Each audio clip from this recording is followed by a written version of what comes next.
Mikkel, du har valgt at tage med MS ud som global volontør. Hvordan kan det være? Formentlig skyldes det et ønske om at opleve verden, men samtidig komme mere under overfladen. Jeg er ret træt af at komme som turist et sted. Altså bare se, hvad de vælger, man skal se, eller ikke få en fornemmelse af, hvad der sker. Altså, jeg kan godt lide konceptet med at komme ud og hjælpe mennesker, og gøre det på deres præmisser. I stedet for at du tvinger et projekt ned over dem, så spørger hvad har I brug for, hvad kan jeg hjælpe med? Og så er MS tilgang til, at det skal være langsigtet, og hele deres empowerment-strategi.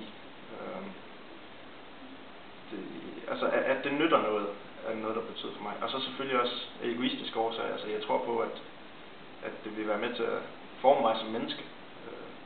Så du har fået på en positiv måde. Ja.